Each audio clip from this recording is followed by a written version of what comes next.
नमस्कार, स्वागत है आपका कशिश न्यूज में। आपके साथ मैं हूं करिश्मा। खबरों की करेंगे शुरुआत। सबसे पहले बात करेंगे दिल्ली की, जहां जीतनराम मांझी ने अमित शाह और जेपी नड्डा से मुलाकात की है। न्यायपालिका और निजी क्षेत्रों के आरक्षण की मांग की गई। दशरथ मांझी को भारत रत्न देने की मांग की। तो बता दें कि पूर्व सीएम जीतनराम मांझी अमित शाह और जेपी नड्डा से मुलाकात की और न्यायपालिका और निजी क्षेत्रों में आरक्षण की मांग की है। दशरथ मांझी को भारत रत्न देने की मांग की है। तो दिल्ली में जीतनराम मांझी ने अमित शाह और जेपी नड्डा से मुलाकात की है।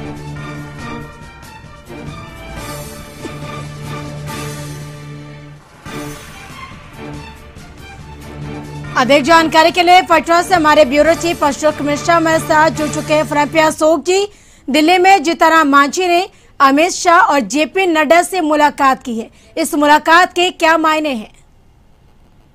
बिल्कुल, देखिए करिश्मा, जीतनराम मांझी अभी दिल्ली दौरे पर हैं और वो खुद और उनके बेटे जो संतोष सुमन बिहार के मंत्री हैं, लघु जल संसाधन मंत्री, वो भी उनके साथ थे। और जीतनराम मांझी ने सबसे पहले प्रयास किया था कि प्रधानमंत्री नरेंद्र मोदी से उनकी मुलाकात हो, लेकिन उनकी मुलाकात नहीं हो पाई थी। और मंगलवार को अमित शाह से उन्होंने मिलने का वक्त मांगा था। समय निर्धारित भी हो गया था, लेकिन अमित शाह से मुलाकात नहीं हुई थी। बुधवार को अमित शाह जी और जेपी नड्डा जो बीजेपी के राष्ट्रीय अध्यक्ष हैं और भूपेंद्र यादव जो पार्टी के महामंत्री हैं, बिहार के प्रभारी हैं, तीनों से जीतनराम मांझी ने मुलाकात की है। जीतनराम मांझी ने कहा है कि उन्होंने निजी क्षेत्रों में भी आरक्षण और खासकर के न्यायपालिका में आरक्षण की मांग की है और दशरथ मांझी को भारत रत्न देने की मांग केंद्रीय गृह मंत्री से की है। लेकिन हकीकत यह है कि चिराग पासवान की पार्टी लोजपा में जब दो फांस हुआ है, तो ऐसी परिस्थिति में बिहार में दलित सियासत में एक तरह से घुटाला गया है और जीतनराम मांझी भी दलित नेता हैं। तो हो सकता है कि चिराग पासवान जिस तरह से दबाव बना रहे हैं और बार बार चिराग पासवान के बारे में ये खबरें आ रही हैं कि उनका अब धीरे धीरे एनडीए से मोह भंग होता जा रहा है, बीजेपी से मोह भंग होता जा रहा है और वो अब महागठबंधन की ओर रुख करेंगे, खास करके आरजेडी के साथ।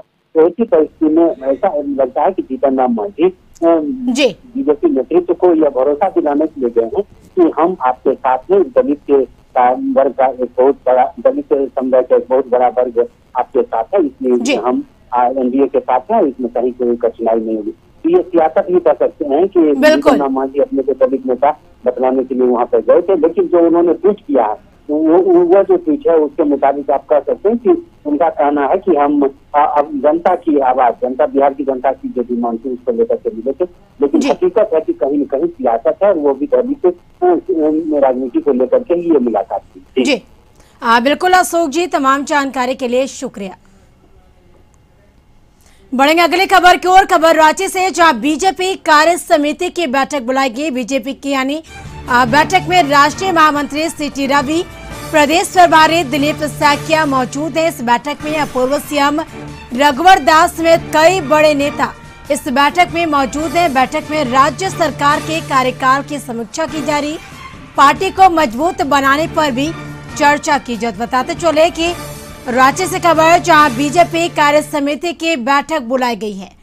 बैठक में बीजेपी के राष्ट्रीय महामंत्री सीटी रवि, प्रदेश प्रभारी दिलीप सैकिया मौजूद हैं और पूर्व सीएम रघुवर दास समेत कई बड़े नेता इस बैठक में मौजूद हैं। बैठक में राज्य सरकार के कार्यकाल की समीक्षा की गई और साथ ही पार्टी को मजबूत बनाने पर भी इस बैठक में चर्चा की गई। देख रहे हैं कि हमारे संगठन के सभी उच्च लोग आज इस मंच पर बैठे हुए हैं।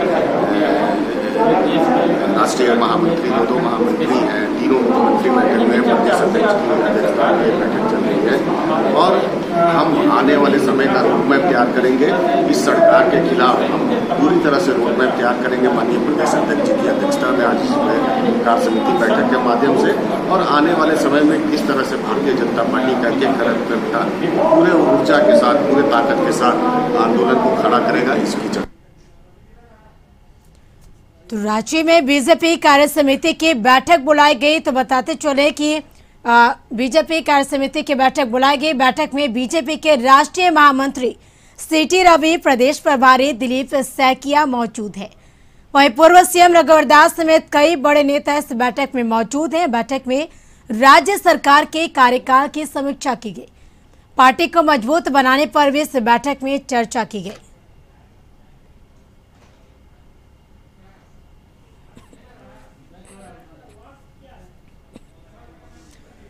तो झारखंड बीजेपी कार्य समिति की बैठक बुलाई गई है और बैठक में बीजेपी के राष्ट्रीय महामंत्री सीटी रवि, प्रदेश प्रभारी दिलीप सैकिया मौजूद है और साथ ही पूर्व सीएम रघुवर दास समेत कई बड़े नेता इस बैठक में मौजूद है। अधिक जानकारी के लिए रांची से हमारे संवाददाता संदीप जुड़ चुके हैं हमारे साथ। संदीप, बीजेपी कार्य समिति की बैठक बुलाई गई है, कौन कौन लोग इस बैठक में मौजूद हैं, क्या अहम चर्चाएं इस बैठक में? ये बीजेपी कार्य समिति की यह बैठक है और इस बैठक में कह सकते हैं 3 जो राष्ट्रीय उपाध्यक्ष हैं वे मौजूद हैं, जो पूर्व सीएम भी रह चुके हैं। अभी यदि बात करें तो रघुवर दास पूर्व सीएम जो पार्टी के उपाध्यक्ष राष्ट्रीय उपाध्यक्ष भी हैं, केंद्रीय मंत्री अर्जुन मुंडा और पूर्व मुख्यमंत्री बाबूलाल मरांडी, और इसके अलावे जो है झारखंड के जो प्रभारी हैं वे भी इस बैठक में शामिल हुए हैं। और कहीं ना कहीं इस पूरी बैठक में जो राज्य सरकार, जो वर्तमान राज्य सरकार है, उनके 1.5 साल के कार्यकाल में क्या काम हो रहे हैं या कितनी त्रुटियां हैं, इन सभी चीजों पे भी बातें होंगी। वही संगठन को और कैसे मजबूत बनाया जाए, उन सभी बिंदुओं पर भी चर्चा हो रही है। हालांकि इस बैठक से पहले कल शाम में भी जो पदाधिकारी हैं कार्य समिति के, उनकी बैठक हुई थी ताकि सुचारू रूप से यह बैठक का आयोजन हो सके। और सुबह ही 10 साढ़े 10 बजे इस बैठक की शुरुआत हो गई है और सभी जितने भी अतिथि इस कार्यक्रम में शामिल हुए हैं वे वर्चुअल तरीके से भी जुड़ेंगे। जो प्रखंड स्तर पे जितने भी बीजेपी के कार्यकर्ता यहाँ पदाधिकारी हैं उनसे भी जुड़ेंगे और कहीं ना कहीं जो पूरे राज्य की जो स्थिति है तो उस पर भी चर्चा करेंगे और कहीं ना कहीं पार्टी के पूरे राज्य में कैसे और विकास मजबूत किया जाए उन पर भी कहीं ना कहीं चर्चा हो रही है। तो कई मायनों में यह कार्य समिति की बैठक अहम मानी जा रही है बीजेपी के लिए। और इस बैठक की शुरुआत हुई और लगभग यह बैठक आज दिन भर 3 सेशनों में चलने वाला है। जी बिल्कुल, चलिए हम आपसे पल पल के अपडेट लेते रहेंगे। संदीप, तमाम जानकारी के लिए शुक्रिया। बगा में पहाड़ी नदी मसान उफान पर है और कई जगह कटाव भी हो गया है, जिसके कारण लोग काफी परेशान हो रहे हैं। रामनगर प्रखंड के शेरवा, बहुआरी, इनर बरवा, जोगिया में मसान नदी से कटाव तेज हो गया है। मसान नदी कटाव से आधा दर्जन गांव के लोग भयभीत हैं। बता दें कि जोगिया पंचायत के शेरवा गांव के मसान नदी में यानी कटाव से बचने के लिए फ्लड फाइटिंग का काम हुआ था, जिसे मसान नदी काटकर क्षतिग्रस्त कर दिया। वहीं लगभग 200 मीटर से ज्यादा बांस पालिंग जो खरैया टोला के ठीक सामने है, वह नदी बह गया है।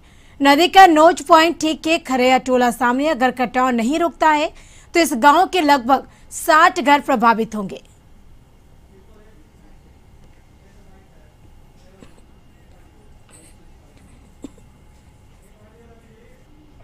अस्तर से ये सब निकाल के यहाँ इकट्ठा कर रहा है कि दोबारा हमारे गांव को बचाया जाए, मगर गांव के लोग जितना हेल्प कर रहा है ठेकेदार को या ये फाइटिंग अधिकारी को, उतना वो लोग गांव की तरफ ध्यान नहीं दे रहे हैं। लमसम 11 बजे करीब में बहुत ज़्यादा फ्लो हो गया है पानी। 15 तारीख से यहाँ पे काम चल रहा है, लेकिन फिर भी काम यहाँ कंप्लीट नहीं हुआ है। आप देख लीजिए कि यहाँ पे जितने भी ये फ्लड फाइटिंग का काम हो रहा है, इसमें से कम 200 मीटर तो आज दह गया है। बांस सब दह रहा है। गांव वाले विभाग की मदद करने के लिए बांस सब छान के रख रहे हैं। ये सारा जितना भी पानी है ये गांव के अंदर जा रहा है, कई सारे घरों में घुस चुका है, खाना भी नहीं बन पा रहा है। और आप देखिए यहाँ पे जो कटाव है, नदी पहले वहाँ पे थी।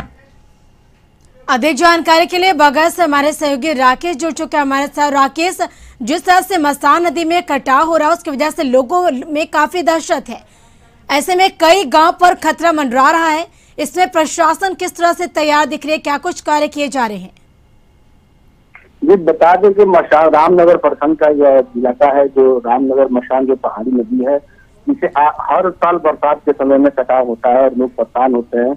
तो लेकिन जो अधिकारी है वो पूरे तरफ से बाढ़ की तैयारी नहीं कर रहे। जो हर साल कटाव होता है, जो मशान नदी का धार जब बारिश आता है, बारिश का बरसात का समय आता है, जब उसकी पानी का धार जो होता है काफी तेज होता है, उसके कारण जो मशान नदी किनारे जो भी गाँव है उस पर खतरा उत्पन्न हो जाता है।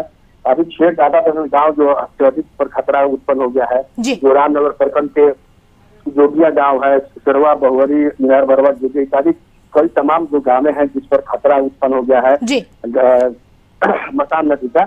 और लेकिन जब बरसात आता है, जब नदी में पानी आ जाती है, उस समय जब संसाधन विभाग के अधिकारी जाते हैं और फ्लड फाइटिंग के नाम पर जो सरकारी धन है उसका दुरुपयोग करते हैं। लेकिन उससे पहले बरसात पूर्व कोई अस्थायी वहाँ पक्षी कोई काम नहीं होता है। तटबंध के किनारे जो मसान नदी है, तो अगर अस्थायी काम हो जाता तो वहाँ जो गाँव के लोग हैं और गाँव पर मसान नदी का खतरा नहीं रहता।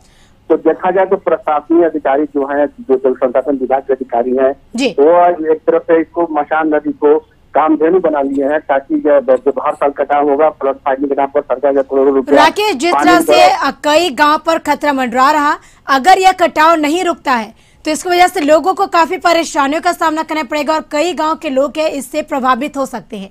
तो आधिकारिक तौर पर अगर बात की जाए तो क्या कुछ कदम उठाए जा रहे हैं? जो लगभग आधा दर्जन जो गाँव है जहाँ कटावों का खतरा उत्पन्न हो गया, वहाँ लगभग 1-2 दिन पहले वहाँ फाइलिंग की जा रही थी और बोरे से उसको कटाव रोकने का प्रयास किया जा रहा था। लेकिन ये जो भी व्यवस्था है वो टिकाऊ नहीं होता है और सरकारी राशि का दुरुपयोग होता है। लेकिन जल संसाधन विभाग के जो अधिकारी हैं, जो फ्लड फाइटिंग में लगे हैं, तो बोलते हैं कि जो पानी का वेग है उसे रोकने के लिए काम किया जाता है। लेकिन वही काम जो पॉइंट का जो खतरा रहता है वहाँ पर अगर पक्की काम कर दिया जाता है, आज जो आधा दर्जन गाँव पर खतरा उत्पन्न है, बिल्कुल गाँव है जो खैरवा गाँव है जिस लगभग 60 परिवार उसके नदी के किनारे है, लगभग 200 से 250 मीटर जो दूरी है नदी का, अगर कटाव करता है, अगर कटाव नहीं रुकता है तो गाँव पर खतरा उत्पन्न है। जी बिल्कुल राकेश, चलिए तमाम जानकारी के लिए शुक्रिया।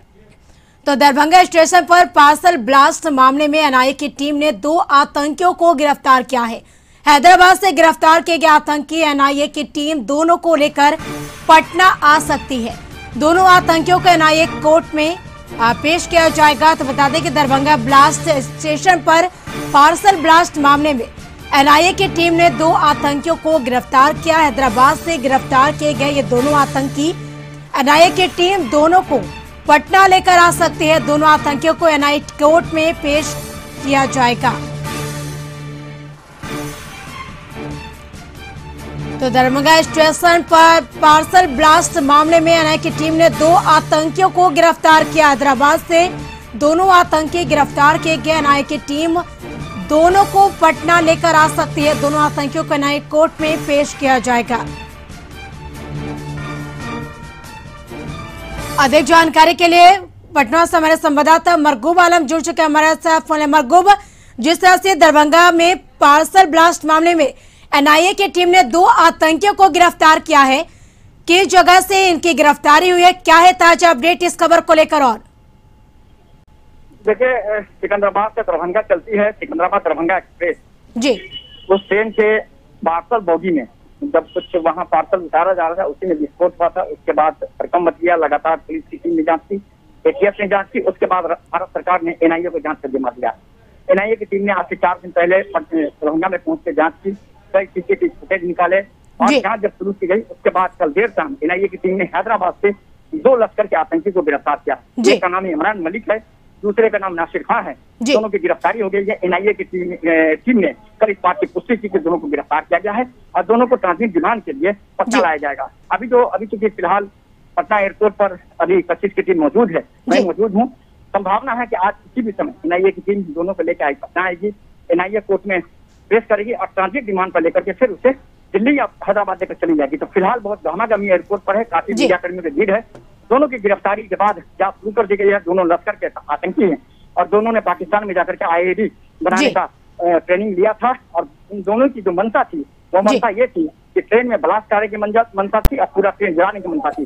फिलहाल एनआईए की टीम पूरे मामले की जांच में जुटी है और आज किसी भी समय संभावना इस बात की है, जब मैं उसके तौर पर नहीं कर सकता, अपने सूत्रों से जो जानकारी मिली है, संभावना इस बात की है कि आज दोनों को लेकर आएगी और एनआईए कोर्ट में दोनों को पेश किया जाएगा और फिर ट्रांजिट रिमांड पर यहाँ से लेकर के फिर कह सकते हैं कि एनआईए की टीम उसे दिल्ली और हैदराबाद या यूपी जांच के लिए चली जाएगी। फिलहाल निश्चित तौर पर आने का समय पता नहीं है, लेकिन आने दोनों को लेकर आने की संभावना है। जी बिल्कुल मरगूब, आप नजर बनाए रखिए, हम आपसे पल पल के अपडेट लेते रहेंगे। फिलहाल तमाम जानकारी के लिए शुक्रिया। यहाँ रुकेंगे एक छोटे से ब्रेक के लिए, ब्रेक के बाद जल्द हाजिर होंगे। बक्सर सदर प्रखंड के छोटका नुआव पंचायत के स्थानीय गांव में पिछले 4 दिनों से बिजली की समस्या से त्रस्त ग्रामीणों ने बिजली कंपनी के मुख्य द्वार पर जमकर हंगामा किया।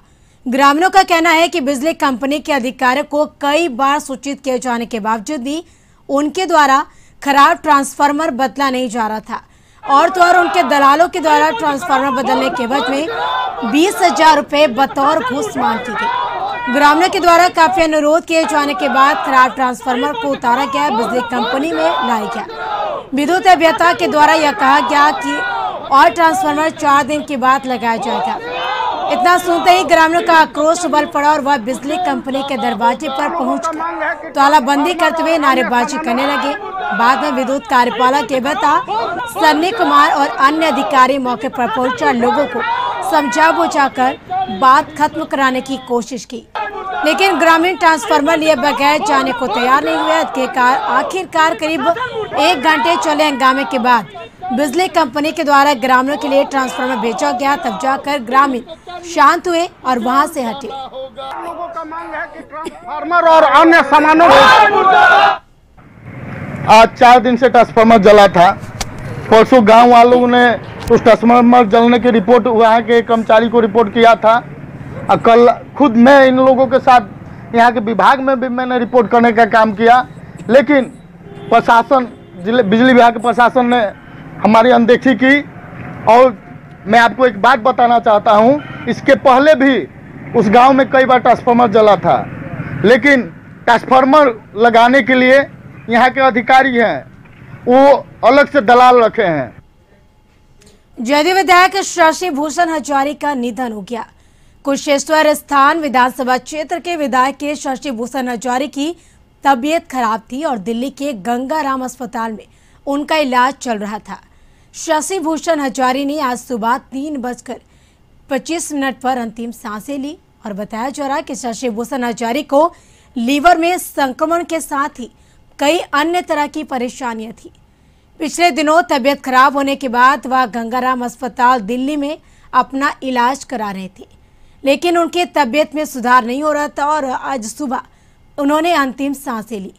उनके निधन पर पूरे दरभंगा में शोक की लहर दौड़ गई। बताते चले कि शशि भूषण हजारी साल 2010 में बीजेपी के टिकट पर चुनाव जीते थे, लेकिन बाद में वह जेडीयू में शामिल हो गए थे। साल 2015 के विधानसभा चुनाव में उन्होंने जेडीयू के टिकट पर चुनाव जीता और फिर हर तरह के विरोध के बावजूद 2020 के चुनाव में भी जीत हासिल की। अधिक जानकारी के लिए दरभंगा से हमारे सहयोगी गिरीश जुड़ चुके हैं हमारे साथ। गिरीश, जदयू विधायक शशि भूषण हजारी का निधन हो गया है और क्या अहम जानकारी इस खबर को लेकर? देखिए, शशि भूषण हजारी जो कुशेश्वर स्थान के विधायक थे, जदयू के विधायक थे, उनका आज दिल्ली के गंगाराम अस्पताल में सुबह में 3:25 में निधन हो गया। जैसे ही इसकी खबर दरभंगा के लोगों को और दरभंगा के जदयू जिला अध्यक्ष विनय कुमार चौधरी को लगा, उसके बाद से ही कहा तो जदयू के साथ साथ कई विपक्षी नेता में भी इस बात को लेकर काफी चिंता की स्थिति बन गई। जो एक अच्छे छवि के लोग थे जिनका निधन हो गया और समय कहे तो इनकी मृत्यु हो गई है। उसके बाद जदयू के कार्यकर्ता काफी आहत हुए हैं और अभी तक जो सूचना मिल रही है तो उनका पार्थिव शरीर को दिल्ली से पटना लाया जाएगा। पहले पटना कार्यालय में रखा जाएगा, उसके बाद संभव तो हो सकता है तो दरभंगा भी उनका पार्थिव शरीर को लाया जा सकता है। जी बिल्कुल गिरीश, चलिए मैं आपसे पल पल के अपडेट लेंगे। फिलहाल तमाम जानकारी के लिए शुक्रिया। बिहार का एक लौता किन्नर जनप्रतिनिधि रामदर्शन प्रसाद उर्फ मुन्ना किन्नर बताते चले कि एक सदस्य यानी जिला किन्नर कल्याण समिति के अध्यक्ष रामदर्शन प्रसाद ने सीएम नीतीश कुमार को पत्र लिखकर खुद की सुरक्षा की गुहार लगाई है। मुन्ना किन्नर के मुताबिक उन्हें बाहर से आए नाच गाना करने वाले लगातार जान से मारने की धमकी दे रहे हैं, जिसको लेकर वे डीएम से मिलकर अपनी सुरक्षा की गुहार भी लगाई है, लेकिन जिला प्रशासन ने उन्हें अभी तक सुरक्षा मुहैया नहीं कराई है। डीएम ने उन्हें एसपी से मिलकर सुरक्षा को लेकर बात करने की सलाह दी। दरअसल बीते अप्रैल और मई महीने में जिले में नाच गाना करने वाले डांसरों ने जमकर हंगामा और प्रदर्शन किया था, जिसको लेकर जिला प्रशासन के द्वारा कई थाने में एफआईआर भी दर्ज कराया गया। इसी एफआईआर के बाद आरोपी डांसर मुन्ना किन्नर को केस उठवाने के लिए दबाव बनाने को लेकर धमकी दे रहे हैं। हम हथुआ प्रखंड से क्षेत्र संख्या 16 में जिला पार्षद हूँ और न्याय समिति का अध्यक्ष भी हूँ गोपालगंज के। और हमको इतने चाहिए जो बहुत इन लोग से डर है, जितना ही नचनिया बजनिया जो आन देश से आए हैं, कोई लखनऊ के, कोई दिल्ली के, कोई कानपुर के, कोई कलकत्ता के लोग आए, इन लोग से हमको बहुत डर है।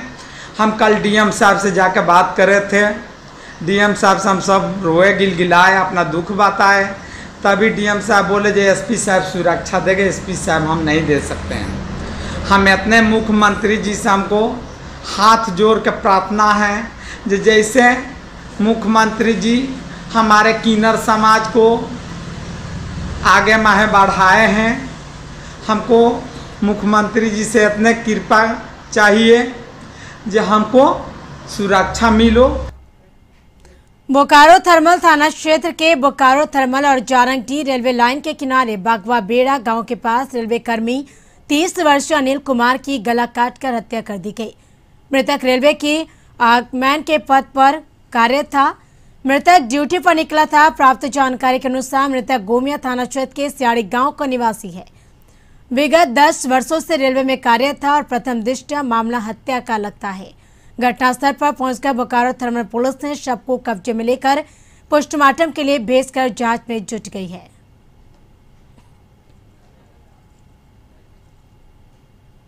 पूर्णिया के बायसे अनुमंडल में लगातार कटाव जारी है। खासकर महानंदा, कनकई और परमान नदी के जलस्तर में लगातार हो रही वृद्धि से नदी किनारे रहने वाले लोगों यानी घर कट रहे हैं। वहीं कटाव के कारण दहशत में रह रहे लोग रत जग्गा कर रहे हैं। यह नजारा है परमान नदी से कटाव का, जहां हाथीबंदा गांव में कटाव से अभी तक 100 से ज्यादा परिवार विस्थापित हो चुके हैं। स्थानीय लोगों ने बताया कि कटाव का सिलसिला पिछले कई वर्षों से जारी है, लेकिन कटाव निरोधक काम नहीं होने से एक ही परिवार को कई बार अपना ठिकाना बदलना पड़ा है। वहीं स्थानीय लोगों ने सरकारी नुमाइंदे और जनप्रतिनिधियों की उदासी को भी बड़ा कारण बताया है। वहीं दूसरी तरफ बायसे के निवर्तमान विधायक मोहम्मद रुकनुद्दीन ने कहा कि बायसे विधानसभा में बाढ़ और कटाव की समस्या को लेकर सदन में अपनी बात रखी है, लेकिन इसके स्थायी निदान पर सरकार काम नहीं कर रही है। लोग बिहार के मुख्यमंत्री से भी मिलकर इसको एंटी एरोजन वर्क के लिए मांग किए थे और बिहार के जल संसाधन मंत्री संजय झा जी से भी मिले थे, जल संसाधन के प्रधान सचिव से भी मिले थे और यहाँ जिला स्तर में जिला प्राधिकारी को दिए थे। जिला प्राधिकारी ने आश्वस्त किया था कि 15 जून से पहले यहाँ फ्लड फाइटिंग का वर्क शुरू हो जाएगा। नहीं शुरू होने के कारण बड़ी बड़ी गांव में कटान के कारण बहुत सारे घर नदी में कटकर विलीन हो गए हैं और विस्थापित परिवार अभी सड़कों पर जीवन गुजर बसर कर। लगभग 15 साल 20 साल से हमारे वहाँ नदी कटता है। विधायक लोग एमपी लोग आते हैं, देख कर निरीक्षण करके जाते हैं और प्रखंड विकास पदाधिकारी लोग भी बीडीओ सीईओ जाते हैं, सबको देख के आते हैं, पर आज तक कुछ हो नहीं पा रहा है। और नदी कटान में लगभग 200-250 घर जो है कट के गिर गया। मेरा 10 बीघा। रात भर नींद नहीं आता है, पूरा दरान बहुत गिरता है और बहुत बुरी हाल है। किशनगंज में बाइक चोरी की घटनाओं के बीच अब पॉकेटमारी की घटना भी होने लगी है। इस मामले में पुलिस ने एक महिला पॉकेटमार को गिरफ्तार किया। टाउन थाना क्षेत्र के मोहिद्दीनपुर वी मार्ट के समीप दिनदाड़े 2 महिला चोर एक शिक्षिका का पर्स से पैसे चोरी करते समय ई रिक्शा चालक के सूझबूझ से पकड़ी गई। घटना के बारे में बताया जा रहा है कि प्रिया हलदार नामक सरकारी स्कूल के शिक्षिका ई रिक्शा में बैठकर अपने घर जा रही थी कि चूड़ी पट्टी चौक के पास 2 महिला चोर और एक बच्चा उस ई रिक्शा पर सवार हुई और आधे रास्ते में दोनों महिला चोरों ने मिलकर शिक्षिका के पर्स से 2000 रुपये निकाल लिए। दोनों महिला चोर को पश्चिम पाली चौक उतरना था, लेकिन उससे पहले ही उतर गए, जिसका भनक ई रिक्शा चालक को हुआ और महिला शिक्षिका को चालक ने अपना पर्स चेक करने को कहा। महिला शिक्षिका द्वारा अपना पर्स चेक करने के दौरान पर्स में रखे 2000 रुपये गायब पाया। उसके उपरांत दोनों महिला चोरों को पकड़कर शिक्षिका और आसपास के लोगों द्वारा दबाव बनाए जाने के बाद दोनों महिलाओं ने शिक्षिका के पर्स से चुराए गए पैसे को वापस किया। चोरी नहीं करती है। कैसे लिए पैसा? अरे बैठ गया, हाथ चले गया, उसके पास में रहता उठा लिया। हम इधर से जा रहे थे तो देखें कि एक लेडीज है तो चिल्ला रही है कि मेरा पैसा ले लिया, पैसा ले लिया। हम गाड़ी वहाँ से घुमाने के बाद यहाँ भीड़ लगा हुआ था। हमने क्या हुआ भाई, तो लेडीज से पूछे क्या हुआ, तो मेरा पैसा निकाल लिया। हमने कितना पता था तो 2000 रुपया। तो उसका हम लोग सर्चिंग किए तो देखा 2500 रुपया। 2500 रुपया उसको रिटर्न करवा दिए। अब वो बोलती है कि मेरा घर है तो बहादुरगंज है, फिर कभी बोलती है मेरा घर है तो जलपाईगुड़ी है, एनजीपी है। तो हम लोग पुलिस को खबर किए, पुलिस वाला आया, आप क्या करेगा। मुजफ्फरपुर के करजो थाना क्षेत्र के भटौना स्थित बोरबारा में वर्षों से ग्रामीण सड़क के किनारे बने एक मकान को बता दें कि नीतीश सीओ सतीश कुमार ने न्यायालय के आदेश पर अतिक्रमण को मुक्त कराया। इस क्रम में मौके पर भारी संख्या में पुलिस बल तैनात था और यह अतिक्रमण सड़क बोरबारा होते हुए कारगिल शहीद सुनील के घर फंदा तक जाती है।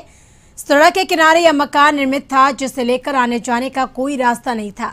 काफी समस्या झेलना पड़ता था। अंचल प्रशासन व लोक शिकायत निवारण में पिछले 3 वर्षों से यह मामला लंबित था। न्यायालय के आदेश मिलते ही जेसीबी से मकान को ध्वस्त कराकर अतिक्रमण मुक्त कराया गया।